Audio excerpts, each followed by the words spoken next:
آپ کو پتہ ہے کہ جو نظر لگتی ہے نا خاص طور پر، اور جس سے بہت سی بیماریاں آتی ہیں، اس پہ اب تحقیق بھی ہو رہی ہے پیراسائیکالوجی میں، کہ نظر سے جو ریز اٹھتی ہیں وہ انسان کے جسم میں، یعنی نیگیٹو ریز جو خاص طور پر آتی ہیں، حسد کی نظر ہوتی ہے جیسے، تو وہ آ کے ایک ریئیکشن کرتی، کیمیکل ریئیکشن ہوتا ہے اس کی وجہ سے بلڈ میں، جس سے کچھ بیماریاں پیدا ہوتی ہیں۔ حدیث میں آپ کو سنا دیتی ہوں۔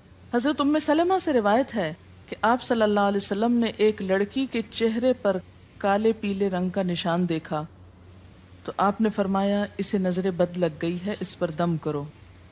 حضرت جابر کہتے ہیں کہ آپ صلی اللہ علیہ وسلم نے آل حزم کو سانپ کے ڈسنے کی وجہ سے دم کرنے کی رخصت دی، اور آپ نے اسما بنت امیس سے پوچھا کیا وجہ ہے کہ میرے بھتیجے کمزور ہیں، کیا فقر و فاقہ کا شکار ہیں، یعنی کھانے پینے کے باوجود یہ کیوں کمزور ہیں، کیا ان کو کچھ کھانے کو نہیں ملتا؟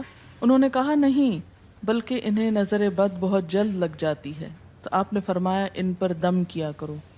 یعنی جس بیماری کی سمجھ میں نہ آئے کہ کھائے پیے بھی انسان جوان بھی ہو لیکن اس کو صحت ہو ہی نہ، کوئی ظاہری سبب معلوم ہی نہ ہو، تو ایسے شخص پر دم کرنا چاہیے۔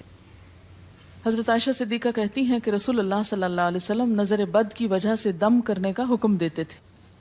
حضرت انس کہتے ہیں کہ آپ صلی اللہ علیہ وسلم نے نظر بد اور بچھو وغیرہ کے ڈسنے سے اور پھوڑوں سے دم کرنے کی اجازت دی، یعنی پھوڑے وغیرہ جو ہوتے ہیں نا اس پر بھی دم کی اجازت دی، تو جسمانی بیماری ہے نا۔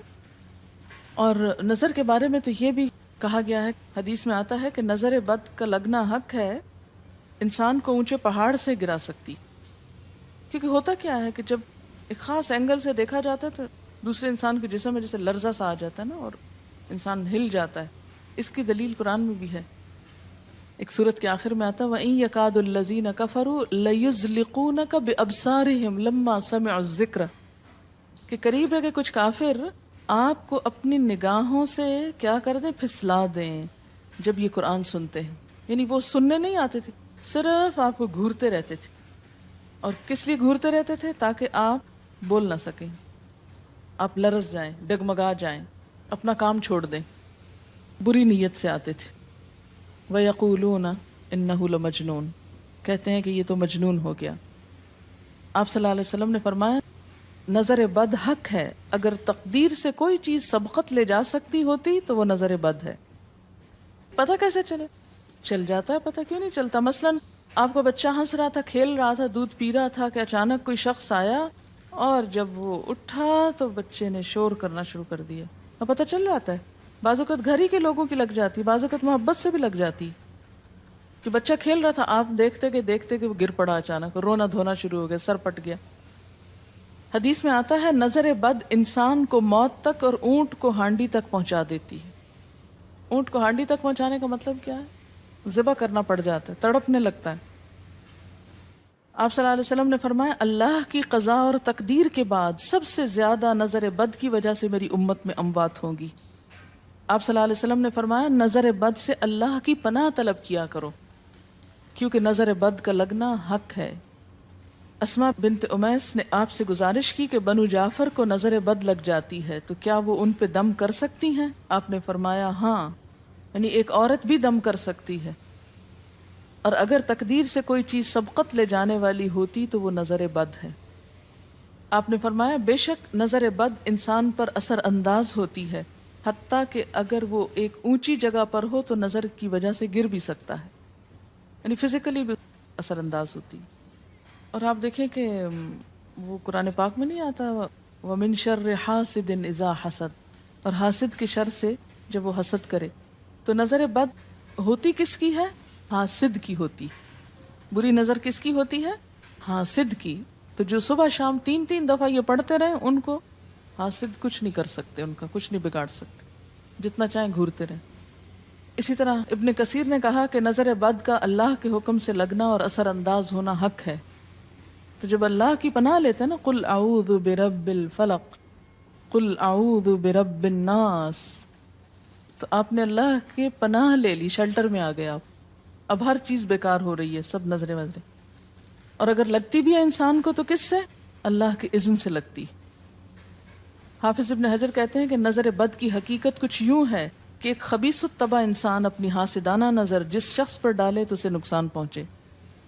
ابن قیم کہتے ہیں کچھ کم علم لوگوں نے نظر بد کی تاثیر کو باطل قرار دیا ہے اور ان کا کہنا ہے کہ یہ محض توہم پرستی ہے اور اس کی کوئی حقیقت نہیں، لیکن حقیقت یہ ہے کہ یہ لوگ سب سے زیادہ جاہل اور ارواح کی صفات اور ان کی تاثیر سے ناواقف ہیں اور ان کی عقلوں پہ پردہ پڑا ہوا ہے، جبکہ تمام امتوں کے عقلاء باوجود اختلاف مذاہب کے نظر بد سے انکار نہیں کرتے، یعنی صرف اسلام میں نہیں دیگر مذاہب میں بھی یہ کانسیپٹ پایا جاتا ہے، اگرچہ نظر بد کے سبب اور اس کی جہت تاثیر کے سلسلے میں ان میں اختلاف ہے۔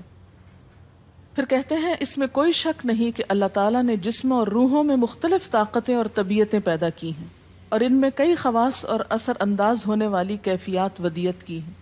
آپ دیکھیں کہ لو چلتی ہے تو اثر نہیں ہوتا، اس کا بھی تو اثر ہوتا ہے نا، حالانکہ وہ نظر نہیں آ رہی ہوتی، اور کسی عقل مند کے لیے ممکن نہیں کہ وہ جسموں میں روحوں کی تاثیر سے انکار کرے، کیونکہ یہ چیز خود دیکھی اور محسوس کی جا سکتی ہے، اور آپ دیکھ سکتے ہیں کہ ایک شخص کا چہرہ اس وقت انتہائی سرخ ہو جاتا ہے جب اس کی طرف وہ انسان دیکھتا ہے جس کا وہ احترام کرتا ہے، اور اس سے شرماتا ہو، اور اس وقت پیلا پڑ جاتا ہے جب اس کی طرف ایک ایسا آدمی دیکھتا ہے جس سے وہ ڈرتا ہو، یعنی جس سے آپ ڈرتے ہیں وہ آپ کو دیکھے تو آپ کا رنگ پیلا ہو جاتا ہے۔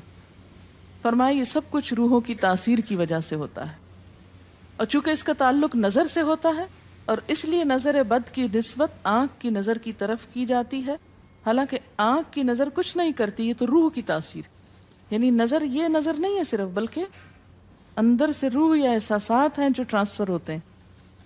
آپ دیکھیں کہ محبت کی نظر کیا اثر نہیں کرتی، کرتی ہے نا، اسی طرح نفرت کی، غصے کی، اور آپ کے چھوٹے بچے خاص طور پہ نظروں کو بہت پہچانتے ہیں۔ آپ نے دیکھا ہوگا کہ بچے کچھ لوگوں کے پاس فوراً چلے جاتے ہیں اور کچھ لوگوں کے پاس نہیں جاتے۔ بچوں کی مثال اس لیے دے رہی ہوں کہ وہ معصوم ہوتے ہیں نا، ان کو کسی نے سکھایا پڑھایا نہیں ہوتا کہ ادھر جاؤ اور ادھر نہ جاؤ، اور اگر آپ سکھائیں پڑھائیں بھی تو پھر بھی وہ اپنی مرضی کرتے ہیں، آپ کی نہیں مانتے، تو وہ ایک طرح سے بہترین جج ہوتے ہیں۔ بعض لوگوں کو دیکھ کے بچے رونے لگتے ہیں، بعض کو دیکھ کے مسکرانے لگتے ہیں، ہاں؟ تو یہ ایسا کیوں ہوتا ہے؟ اچھا، اسی طرح اگر کوئی شخص کانسٹنٹلی آپ کو دیکھ رہا تو آپ کانشیس ہو جاتے ہیں، آپ ٹھہر نہیں سکتے۔ اسی طرح اگر کوئی سٹیئر کر رہا ہو تو اس کی نظروں سے بعض اوقات خوف بھی آنے لگتا ہے۔ اللہ نے کیسی کیسی طاقتیں انسان کو دی ہیں، سلطان النصیرہ۔ اچھا، پھر لکھتے ہیں کہ روحیں اپنی طبیعتوں، طاقتوں اور کیفیتوں اور اپنے خواص کے اعتبار سے مختلف ہوتی، سو حسد کرنے والے انسان کی روح واضح طور پر اس شخص کو اذیت پہنچاتی ہے جس سے حسد کیا جاتا ہے۔ ویسے بھی تو آپ دیکھیں نا، وہ رویے ایک دم آپ پہچان لیتے ہیں۔ یہی وجہ ہے کہ اللہ تعالیٰ نے حاسد کے شر سے پناہ طلب کرنے کا حکم دیا ہے۔ حاسد کی تاثیر ایک ایسی چیز ہے جس سے وہی انکار کر سکتا ہے جو حقیقت انسانیت سے خارج ہو۔ جنوں کی نظر بھی لگتی، یہ میرا قول نہیں ہے، حدیث ہے۔ حضرت ابو سعید خدری سے روایت ہے کہ رسول اللہ صلی اللہ علیہ وسلم جنات اور انسانوں کی نظر بد سے پناہ مانگتے تھے، یعنی آپ جو پناہ مانگتے تھے بری نظر سے، وہ انسانوں کی بھی اور جنوں کی بھی۔ پھر جب معوذتین الفلق اور الناس نازل ہوئیں تو آپ انہی کو پڑھتے اور باقی دعائیں آپ نے چھوڑ دی تھی، یعنی قل اعوذ برب الفلق، قل اعوذ برب الناس، پھر سب چیزوں کے شر سے بچنے کے لیے کافی۔ یاد رکھیے بعض اوقات اپنی نظر بھی لگتی ہے، خود کو بھی نظر لگتی ہے۔ اسی طرح جب لباس اتارا جاتا ہے نہانے کے لیے مثلاً، تو اس وقت بھی دعا سکھائی گئی، بسم اللہ پڑھنی چاہیے، بیسیکلی بسم اللہ پڑھ کر اتارنے چاہیے، اور اس کے علاوہ اعوذ بکلمات اللہ التامات من شر ما خلق بھی پڑھ سکتے ہیں۔ آپ کو معلوم ہے کہ ٹوائلٹ میں جانے سے پہلے بھی دعا سکھائی گئی، کیونکہ جنات کے ٹھکانے گندی جگہوں پر ہوتے ہیں۔ اللہم انی اعوذ بک من الخبث والخبائث، خبیث جنوں اور خبیث جننیوں، خبائث سے تیری پناہ میں آتا ہوں۔ یہ دعا کیوں سکھائی گئی؟ اسی لیے کہ اگر آپ وہاں پر موجود ہیں، اور خصوصاً اگر آپ بے لباس ہیں، تو بھی ایسی چیزوں کی نظر بھی لگ سکتی ہے اور وہ چیزیں اثر انداز بھی ہو سکتی ہیں۔ اسی لیے بلا ضرورت تنہائی میں بھی بے لباس ہونے سے منع کیا گیا ہے۔ بعض لوگوں کی عادت ہوتی ہے نا کہ وہ نہانے بیٹھتے ہیں تو وہیں کپڑے دھونے شروع کر دیتے ہیں، اور نہیں، بس فوراً اپنے آپ کو ڈھانکنے کی کوشش کریں، بلا ضرورت زیادہ دیر بے لباس نہ رہے۔ ایک حدیث میں آتا ہے، ابو امامہ کہتے ہیں کہ میرے باپ سہل بن حنیف نے غسل کا ارادہ کیا اور جب قمیص اتاری تو عامر بن ربیعہ ان کی طرف دیکھ رہے تھے۔ ان کا رنگ انتہائی سفید تھا اور جلد بہت خوبصورت تھی۔ عامر نے دیکھتے ہی کہا، میں نے آج تک اتنی خوبصورت جلد کسی کنواری لڑکی کی بھی نہیں دیکھی۔ ان کا یہ کہنا تھا کہ سہل کو شدید بخار شروع ہو گیا۔ چنانچہ نبی صلی اللہ علیہ وسلم کو یہ قصہ بتایا گیا اور آپ سے یہ بھی کہا گیا کہ سہل کی حالت یہ ہے کہ وہ سر بھی نہیں اٹھا سکتا۔ آپ نے پوچھا، کیا تمہیں کسی پہ شک ہے؟ انہوں نے کہا، جی ہاں، عامر بن ربیعہ پہ ہو سکتا ہے۔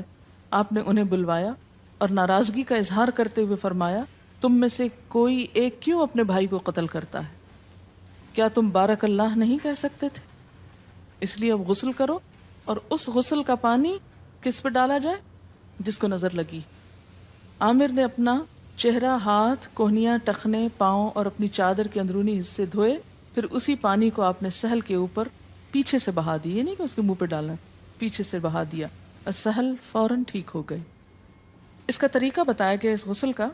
ابن شہاب زہری کا کہنا ہے کہ ہمارے زمانے کے علماء نے غسل کی یہ کیفیت بیان کی ہے، جس آدمی کی نظر لگی ہو اس کے سامنے ایک برتن رکھ دیا جائے جس میں وہ سب سے پہلے کلی کرے اور پانی اسی برتن میں گرائے، پھر اپنا چہرہ دھوئے، پھر اسی پانی کے ذریعے اپنے ہتھیلیاں، دائیں ہاتھ اور ہتھیلی پہ پانی بہائے، پھر بائیں پر، اور پھر دائیں کوہنی پر، پھر بائیں کوہنی پر، پھر بائیں ہاتھ سے اپنا دایاں پاؤں دھوئے، پھر دائیں ہاتھ سے بایاں پاؤں دھوئے، اور پھر اسی طرح گھٹنوں پہ پانی بہائے، اور پھر یاد رہے کہ سارا پانی برتن کے اندر جائے، اور اس کے بعد جس شخص کو نظر لگی ہو اس کے سر کی پچھلی جانب سے وہ پانی ایک ہی بار بہا دیا جائے۔ حضرت عائشہ کہتی ہیں کہ جس شخص کو بری نظر لگتی اس کو اسی طرح غسل کروایا جاتا۔ اب بعض اوقات یہ نہیں پتہ چلتا کس کی لگی، ایسی صورت میں پھر طریقہ کیا ہے علاج کا؟ مریض کے سر پہ ہاتھ رکھ کر یہ دعا پڑھی جائے، بسم اللہ ارقیک من کل داء یؤذیک من کل نفس او عین حاسد اللہ یشفیک بسم اللہ ارقیک۔